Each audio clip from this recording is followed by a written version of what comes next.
আমরা আজ একটি স্পেশাল রান্না নিয়ে এসেছি। আপনারা এখানে দেখতে পাচ্ছেন আমাদের স্থানীয় ভাষায় এগুলোকে বলে ঘ্যাটকল। ঘ্যাটকল ভাজি করার চেষ্টা করবো, আমাদের সাথেই থাকবেন। আমাদের এই পাশে ঘ্যাটকলটা সুন্দর করে কুচিয়ে রাখা হয়েছে, আর এই পাশে পানি গরম চলছে। পানিতে এটা সেদ্ধ করে নেব, সেদ্ধ করে নিয়ে পাটাতে বেটে নেব।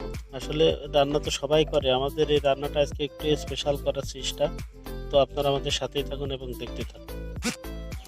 আমাদের পানিটা গরম হয়ে গিয়েছে, আমরা এখন কেটে থাকা ঘ্যাটকলটা পানিতে দিয়ে দিই।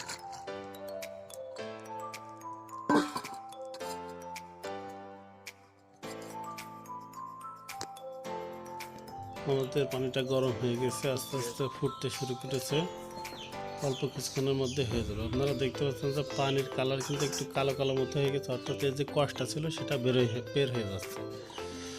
এই দেখেন, আপনারা মাঝে দেখলে বুঝতে পারছেন একটু লালচে লালচে ভাব, অর্থাৎ এর যে কষটা ছিল সেই কষটা কিন্তু বের হয়ে যাচ্ছে। অনেক সময় দেখা যায় যে এগুলোতে কিন্তু গলাও চুলকয়।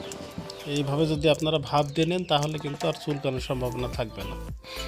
আমাদের এপাশে পেঁয়াজ, রসুন, কাঁচামরিচ এপাশে বাটাবাটি চলছে।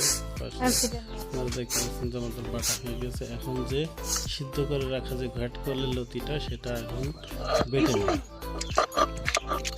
দেখতে পাচ্ছেন এপাশে একেবারে যে ফিনিশ করে বেটে নেবো এরকম না, কিছুটা পরিমাণ বেটে নেব। বেটে নিয়ে এটা যদি ভাজি করি তাহলে আসলে অসাধারণ লাগবে। আপনারা হয়তো এর আগে অনেক রান্না দেখেছেন, এই ধরনের রান্না দেখেছেন কিনা জানি না। আমাদের একটু ব্যতিক্রম রান্না করার চেষ্টা। তো যাই হোক, আমাদের বাটা হয়ে গেছে। আমরা কড়াইয়ে তেল দিয়ে দিলাম, তেল দিয়ে জিরে দিয়ে নিলাম। প্রথম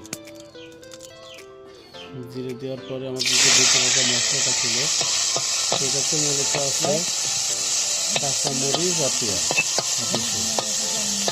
এগুলো দিয়ে একটু ভাজা ভাজা মতো করে নেব। লবণ দিলাম পরিমাণ মতো।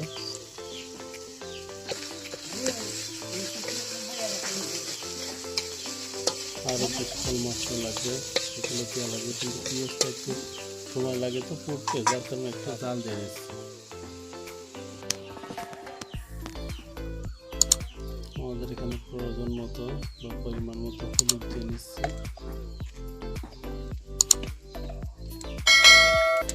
আপনারা যদি বাসায় এভাবে চেষ্টা করেন অবশ্যই রান্নাটা করতে পারেন। রান্না মোটামুটি সহজ প্রকৃতির। এখানে দুটো এলাচের ফল দিয়ে নিচ্ছি অল্প পরিমাণ, যার কারণে দুটা দিয়ে নিলেই